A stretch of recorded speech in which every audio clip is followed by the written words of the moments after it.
बिस्मिल्लाहिर्रहमानिर्रहीम। आज का हमारा टॉपिक है quotient spaces. Let n be a normed space and s be a subspace of n. For any x belongs to n, the set x plus s is equals to containing the elements like x plus s, where s belongs to capital S, is called a coset of s determined by x or a translate of s by x. यहाँ पे मैं सबसे पहले चीज़ आपको ये clear कर दूँ कि प्रीवियस वीडियो में हमने कन्वेक्स सेट वाला एक थ्योरम किया था, एक एग्जांपल की थी और उसमें हमने ये चीज़ प्रूव की थी कि ये वाला जो सेट होता है ये कन्वेक्स सेट होता है। वहाँ पे तो आपको खोल के बता दिया गया था ना कि आपने ये सेट लेना है। आपको वो शॉर्ट जो है वो कैसे कहते हैं स्टेटमेंट भी दे सकता है कि prove that a coset is a convex set. तो कोसेट फिर आपने ये लेना है, ठीक है। ये कोसेट की डेफिनेशन होती है। वो ये कह रहा है कि आपके पास अगर n कोई नॉर्म्ड स्पेस है और ऐसे सब स्पेस है, इस सेट को आप कोसेट कहते हैं। और एस का क्यों? क्योंकि यहाँ पे डिटरमाइंड बाय एक्स से मुराद है वो एलिमेंट डिटरमाइन कर रहा है इसको जिसके साथ ऐड हो रहा है। और ये एलिमेंट कहाँ से ले रहे होते हैं हम नॉर्म्ड स्पेस से ले रहे होते हैं। तो इस called a coset of S determined by X और translate of S by X.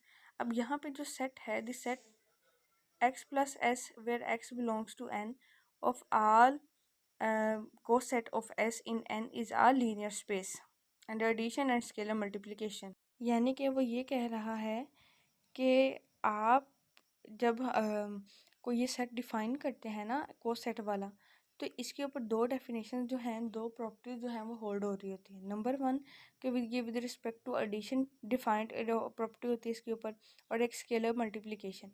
अब देखें एडिशन और स्केलर मल्टीप्लिकेशन को अगर हम कंबाइन करें ना तो ये लीनियर कॉम्बिनेशन की प्रॉपर्टीज बनती हैं। यहाँ पे सेपरेट है। एडिशन के लिहाज से है कि आप इसी सेट से दो एलिमेंट उठाएं तो आंसर फिर आपका उसी सेट में बिलोंग करेगा। यहाँ पे जो एक्स और वाई है वो नॉर्मल लीनियर स्पेस है। और इसी तरह से अगर आप इस सेट में से कोई एलिमेंट उठाएं और अल्फ़ा यानी कि जो आपने लिया है फील्ड में से, तो वो जब आप इसके साथ मल्टीप्लाई करवाएंगे स्केलर मल्टीप्लिकेशन, आपने यहाँ पे स्केलर लिया ना, तो स्केलर लेंगे तो वो कुछ इस तरह से। ये वही ऐसे ही दो एग्जांपल थे जैसे हमने रिंग एंड मॉड्यूल्स वाले में क्वोशंट रिंग लिया था ना, तो उसने बताया था हमें कि दो क्वोशंट रिंग के एलिमेंट्स किस तरह से ऐड होते हैं और दो क्वोशंट रिंग के एलिमेंट्स मल्टीप्लाई किस तरह से होते हैं। तो यहाँ पे भी उसने ये चीज़ डिफाइन किया है क्वोशंट स्पेसिस में कि कोसेट के एलिमेंट्स किस तरह ऐड होते हैं और कोसेट के एलिमेंट्स किस तरह मल्टीप्लाई होते हैं। The set of coset of S. अब इन कोसेट्स का एक जो मेजर एक बड़ा सेट बनेगा उसे हम कोशेंट स्पेस कहेंगे और उसको डिनोट करेंगे n बाई एस। ये सेम ऐसे ही जैसे हमने कोशेंट रिंग किया था रिंग एंड मॉड्यूल्स में। फिर है we can make n by S, यानी कि क्वेश्चन स्पेस को हम एक नॉर्म्ड लीनियर स्पेस भी बना सकते हैं। कैसे? Let norm dot of norm is be a norm in n for n x plus s belongs to n। अब देखें क्वेश्चन स्पेस में तो जो कोसेट्स हैं वो इसी टाइप के एलिमेंट्स हैं ना, x प्लस s टाइप के। पुट हमने ये करना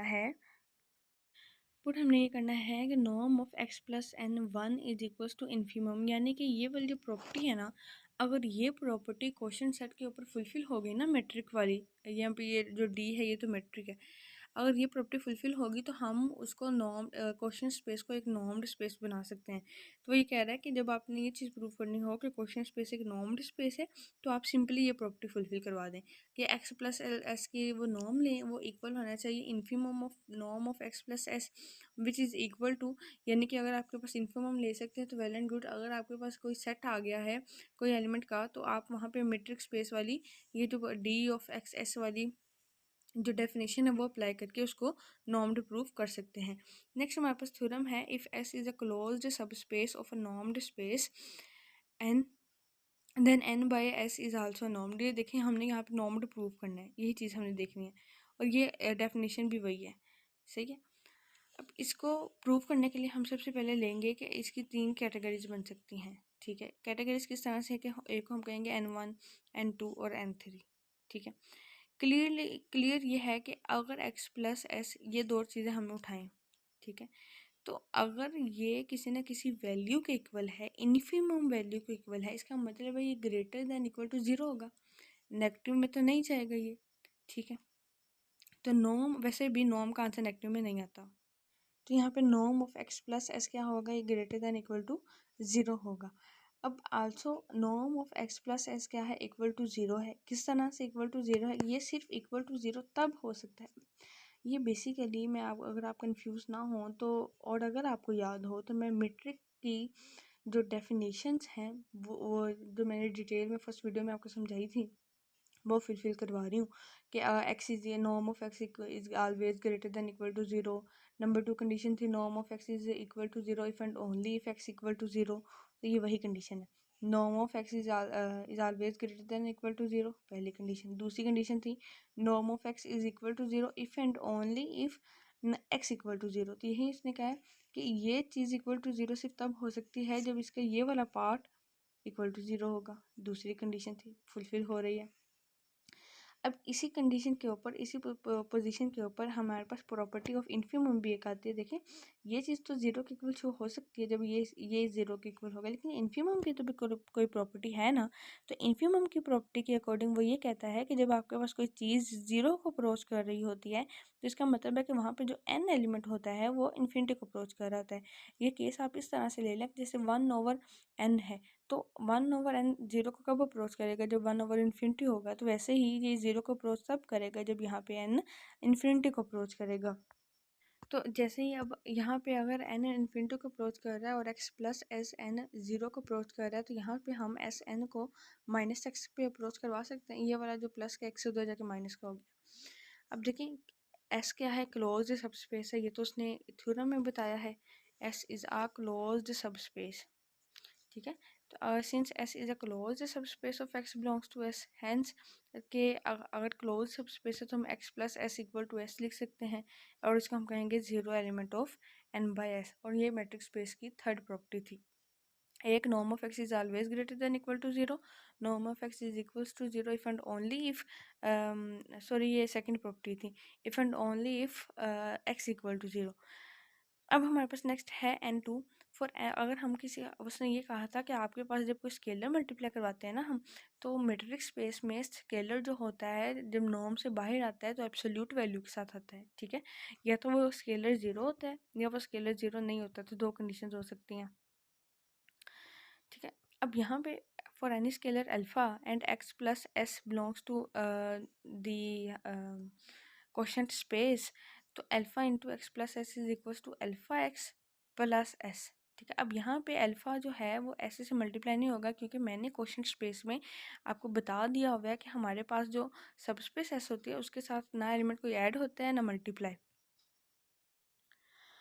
तो अब यहाँ पे इस केस में क्या, मैंने आपको बताया कि अल्फ़ा के क्या दो कंडीशन हो सकते हैं, एक तो अल्फ़ा इक्वल टू ज़ीरो हो सकता है और एक अल्फ़ा नॉन ज़ीरो हो सकता है। अगर तो अल्फ़ा इक्वल टू ज़ीरो है तो हम जब इसकी नॉर्म लेंगे तो यहाँ पे तो ये ज़ीरो आ जाएगा। तो जब इसने इसको इसके साथ हम जब इसकी यहाँ पे दोनों साइड पे नॉर्म अप्लाई करेंगे तो क्या आ जाएगा, zero into X plus S. Zero plus S क्या हो जाएगा, एस ही हो जाएगा। ये तो इक्वल टू ज़ीरो है, लेकिन इक्वल टू ज़ीरो तो ये है, लेकिन क्या मसला है, मसला ये है कि ये इस चीज़ के इक्वल नहीं है। हमने ये पढ़ा था कि जब आप कोई स्केलर मल्टीप्लाई करवाते हो तो वो बाहर एब्सोल्यूट वैल्यू के साथ बाहर निकलता है और अंदर एक्स प्लस एस होता है। ठीक है, आपने कह दिया आपसे भाई स्केलर जो है वो ज़ीरो था इसीलिए, ठीक है। अगर ये स्केलर ज़ीरो है तो फिर इसके साथ एक्स एक्स का तो कोई एलिमेंट है ही नहीं, तो ये जो है हमने प्रॉपर्टी प्रूव कर दी कि ये इसके इक्वल नहीं है। दूसरा केस क्या है कि अगर अल्फ़ा जो है वो ज़ीरो के इक्वल ना हो, अगर अल्फ़ा ज़ीरो के इक्वल नहीं है तो फिर हम यहाँ पे इन्फिमम वाली प्रॉपर्टी जो उसने हमें गिवन दी हुई है वो हम लिखेंगे alpha X plus S. Alpha को मल्टीप्लाई करवाना है ना, और यहाँ पे भी अल्फ़ा एक्स के साथ मल्टीप्लाई होगा। जब अल्फ़ा को जब इसके साथ मल्टीप्लाई होगा, अब यह नॉर्म के अंदर है। ठीक है, यहाँ पे हम नॉर्म ओपन नहीं कर रहे, यहाँ पे हम क्वेश्चन स्पेस के दो एलिमेंट्स को मल्टीप्लाई नहीं करवा रहे, यहाँ पे सिंपली मल्टीप्लिकेशन हो रही है, अल्फ़ा अंदर एक्स के साथ मल्टीप्लाई हो रहा है और एस डैश के साथ। जब ये एस डैश के साथ मल्टीप्लाई होगा, ठीक है, S is equals to alpha S dash आ जाएगा। अब यहाँ पे देखिए हम क्या करेंगे, इन दोनों में से जब अल्फ़ा कॉमन ले लिया हमने तो हमें पता है कि नॉर्म में से जब अल्फ़ा बाहर निकलता है तो वो एब्सोल्यूट वैल्यू के साथ बाहर निकलता है। तो मैंने लिख दिया absolute value infimum S S dash belongs to S, norm of X plus S dash. अब ये देखिए साथ साथ चीज़ें चेंज हो रही हैं, यहाँ पे एस था तो यहाँ पे इन्फिमम के नीचे एस था, यहाँ पे एस डैश आया तो इन्फिमम के नीचे भी एस डैश आ गया। अब ये चीज़ प्रूव होगी हमारे पास by definition of norm, every element of S dash replace the element of S. अब यहाँ पे हमारे पास दो प्रॉपर्टीज़ फुलफिल हो गई हैं।